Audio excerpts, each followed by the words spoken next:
Dubai to Paris എമിറേറ്റ്സിന്റെ Airbus 380ലാണ് ഞാനിപ്പോൾ ഉള്ളത്. ഡിന്നറിന്റെ menu കാർഡാണ് ഇപ്പോൾ കണ്ടത്. രണ്ട് ഓപ്ഷൻസ് ഉണ്ട്, ചിക്കൻ ആൻഡ് ബീഫ്. ഞാൻ ചൂസ് ചെയ്തത് ബീഫ്, കൂടെ ഒരു വൈനും ഓപ്റ്റ് ചെയ്തു. പക്ഷെ സംഭവം പാളിപ്പോയി. കയ്പ് കൊണ്ട് തീരെ കുടിക്കാൻ പറ്റിയില്ല. അതിന്റെ ക്ഷീണം മാറ്റാൻ ഞാൻ വേഗം ഫുഡിനെ കടന്ന് ആക്രമിക്കാൻ തുടങ്ങി. സ്റ്റാർട്ടറായിട്ട് ഉണ്ടായിരുന്നത് ഒരു പാസ്ത സാലഡായിരുന്നു. നെക്സ്റ്റ് മെയിൻ കോഴ്സ് ആയിട്ടുള്ളത് നേരത്തെ പറഞ്ഞ പോലെ ബീഫും മാഷ്ഡ് പൊട്ടാറ്റോ ആൻഡ് ക്യാരറ്റ്സും ആയിരുന്നു. സംഭവം ഓക്കെ ആയിരുന്നു, ടേസ്റ്റ് ഒക്കെ ഉണ്ട്. By the way, Ashwin opt ചെയ്തത് ചിക്കൻ പ്ലാറ്റർ ആയിരുന്നു. അതിലേക്കും എൻ്റെ കണ്ണുപോയി. ഷെയറിങ് ഈസ് കെയറിംഗ് ആണല്ലോ, സോ കെയറിങ്ങിന്റെ ഭാഗമായി അതും ഞാൻ കടന്നാക്രമിച്ചു. Well cook pasta and creamy mushroom sauce with chicken, so delicious.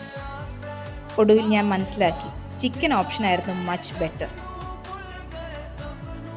Finally dessert ആയിട്ടുണ്ടായിരുന്നത് ആപ്പിൾ ക്രംബിൾ ആയിരുന്നു. കാണാൻ വലിയ ലുക്കൊന്നും ഇല്ലെങ്കിലും ടേസ്റ്റി ആയിരുന്നു.